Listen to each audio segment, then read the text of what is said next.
The Big D's TV log will not be seen at this time, nor we may bring you another type of program that might be worthwhile you're watching. Thank you. Ha! Fooled you, didn't I?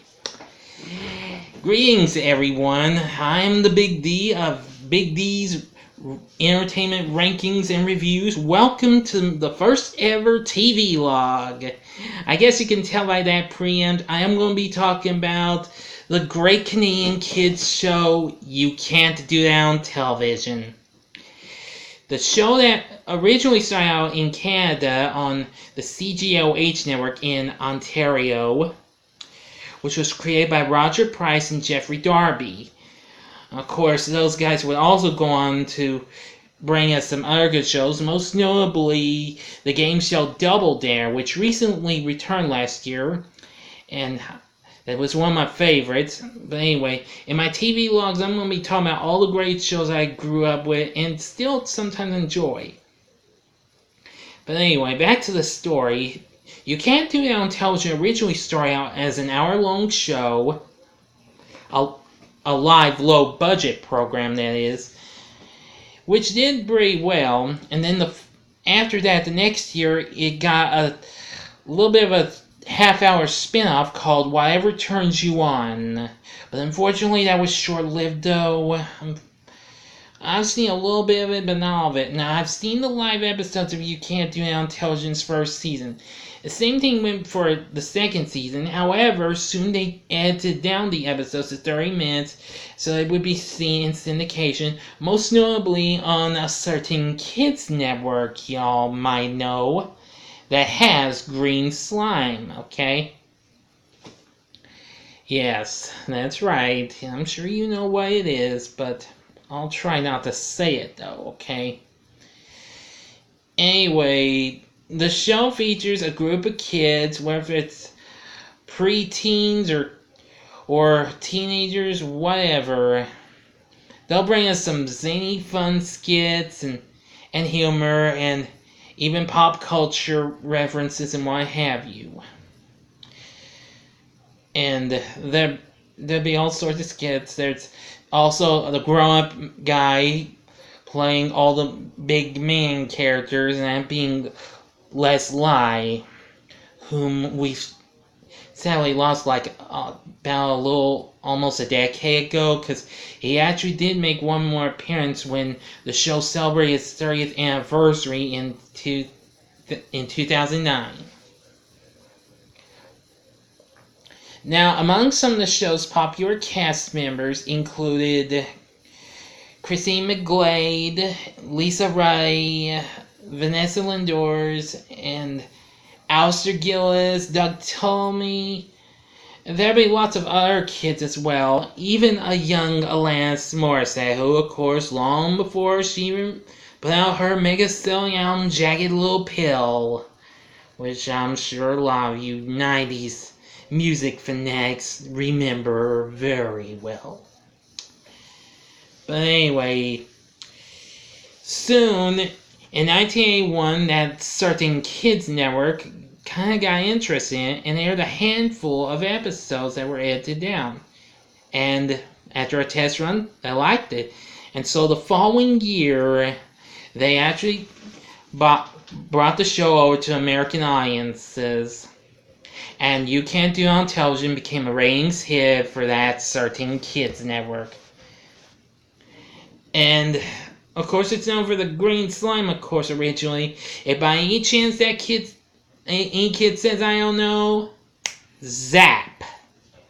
It happens. Now, in later seasons, if you say, I don't know, in a sentence, that will also trigger. But they didn't do that at first, though. That wouldn't start until maybe, I think, the 4th season, I think. Now, the show actually had for 10 seasons overall over the course of 11 years. Because in 1988, the show went on a hiatus. I'll get to that in a moment. Then soon, in 1982, once the show was picked up for American audiences, they brought in Abby Haggard to play the grown-up women, since in Whatever Turns You On, they were done by funny gal Ruth Buzzy, who best known for her work on lots of shows and movies, most notably the 60s to 70s sketch comedy program Rowan and Martin's Laugh-In, which I'll possibly do that for a future TV log. But anyway, there would also be other funny things like water. If you say water or something that will relate to it will come down in pies. Rarely that happens, but it's really cool. They started doing preamps in the second season and kept on going through. Now, Mr. Lai, who was really a great actor, he played many of the good characters. Lance Prevert, of the Prevert family. Let's see, there was a Blip, who ran Blip's Arcade. He played the doctor that had like a big mustache like Groucho Marx, which he later dropped that character and played a dentist in the 1989 to 1990 runs. Let's see, he also played El Capitano, who had this kid up at the big stage ready for his firing squad. And believe me, I can do this. Ready, aim, and the kid's like, wait, just a minute, stop the execution. I said, what is it this time? And sometimes I'll manage to sneak away. So, hey, come back here! That is one sneaky kid. And sometimes they'll try and pull a fast one and make El Capitan say fire, and that's one sneaky kid. That's funny. Very funny. Another character I played was Ross Ewage. Yeah, that's Ross Ewage. He was the stage director of the show. Boy, he was just a major... I don't know how I should say it, okay? But his best known character, which was probably a favorite of everyone, including myself, was Barf, who ran Barf's Burgery. Kids always eat there. He kind of makes some of the strangest thing there, but strangest things in the burgers. It's like, what do you think's in the burgers? And then Barf will come and say, I heard that. Yes, that's always a classic. But I have seen every episode of the series, including the later seasons, which weren't quite as good, though, because they focus on more of toilet humor and more slime and what have you to improve the ratings, but unfortunately it didn't happen. Even with new kids, that's when the show went downhill, because most of the kids left. I know Lisa Ray left after season number 6 in 1985.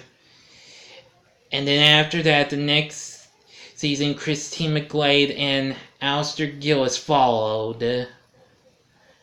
And then Vanessa Lindors and Doug Ptolemy left after the 8th season, which only had a mere 5 episodes. The final season, number 10, also had a mere 5 episodes. Even so, I still think You Can't Do It on Television is good. I wish we could get it on DVD, but you probably would have to look for a bootlegger or something if he or she has any of it good on DVD or something to get on DVD or something like that. Maybe. However, there was a documentary film called You Can't Do That on Film, which was released on DVD from Shout Factory, which had a 2004 special episode, which actually featured a special remix of its theme song, which was kind of played in a Dixieland style, by a Dixieland style band, and played to the 1812 Overture, which of course that was kind of like the same, which was actually the same type of music you'd hear as the theme to the old Western, The Lone Ranger. But even so, I do enjoy You Can't Do It on Television, and I really think if you've never seen the show, try and find an episode or two and watch it. You won't be disappointed. Now, despite the show ending after low ratings, The Kids Network sent it to weekends only, and it continued there until 1994, and after that was never seen again. It was soon replaced by another funny skit show, which that of course was All That. Now the show did actually resurface on their teen channel a few years back on their block, which was called The Splat. They only aired a few episodes, most notably the Halloween and Christmas episodes, which you can actually find those episodes. You can look those up. Which those are probably the two episodes I think you'll enjoy. But all the other episodes are real good too, don't get me wrong. Trust me, you will love You Can't Do It on Television if you've never seen this before. So if you haven't, I'd highly recommend it. You won't be disappointed. Well, that's going to do it for TV log number 1. Next time, I think I'm going to be doing the story of a certain shady TV clan. If you catch my drift, of course. Well, I'm the Big D, saying, see ya!